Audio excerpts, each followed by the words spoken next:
Hello friends, আজকে আমি আপনাদের একটি রায়তা শেখাবো, বোঁদের রায়তা, যেটা আপনি বিরিয়ানির সাথে খুব ভালো লাগে। তো এর জন্য আমি রেডিমেড বোঁদে কিনে এনেছিলাম। আপনি বোঁদে বাড়িতেও বেসন দিয়ে বানাতে পারেন। তো এই বোঁদেটা আমি ফার্স্টে গরম জলে ভিজিয়ে রাখবো। 5 মিনিটের জন্য ভিজিয়ে রাখবেন। এবার একটি পেস্ট আমি বানিয়ে নেব। তার মধ্যে আমি নিয়ে নিচ্ছি দই। যে দইটা আমার কাছে আছে একদমই ঘন দই। 2 চামচের মতন, আমি 2 থেকে 3 চামচ আপনি দই নিয়ে নেবেন।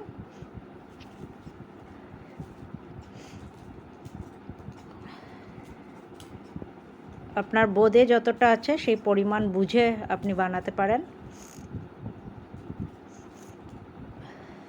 এর সাথে আমি নিয়ে নেব চাট মশলা।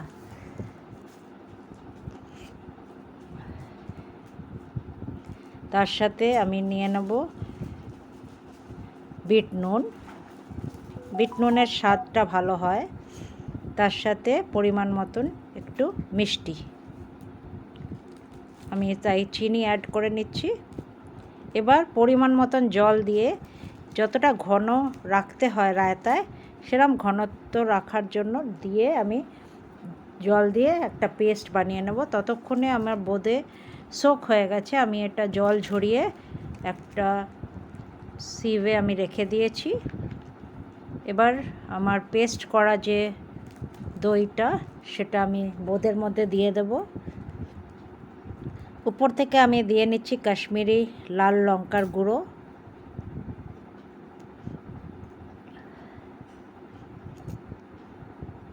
আর এটিকে এখন আমি ফ্রিজে রেখে দেবো। পরিবেশনের আগে একটি মশলা আমি উপর থেকে দিয়ে নেব। সেটা হচ্ছে একটা ভাজা মশলা, যার মধ্যে আমি নিয়ে নিয়েছি শুকনো লঙ্কা আর জিরে।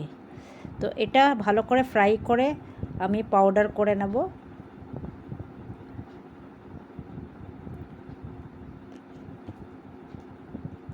এবার উপর থেকে যখন আমি সার্ভ করব তখন এটা ছড়িয়ে দেব। খুব একটা ভালো সুগন্ধ আসে। তো এই রায়তাটা খেতে খুবই ভালো লাগে বিরিয়ানির সাথে। তো নিশ্চয়ই বানিয়ে দেখবেন। তো এইভাবে খুব ইজি, আর কেউ আসলে আপনি গেস্টকে এটা দিতে পারেন। তো thank you guys, and stay tune to my channel. Bye by.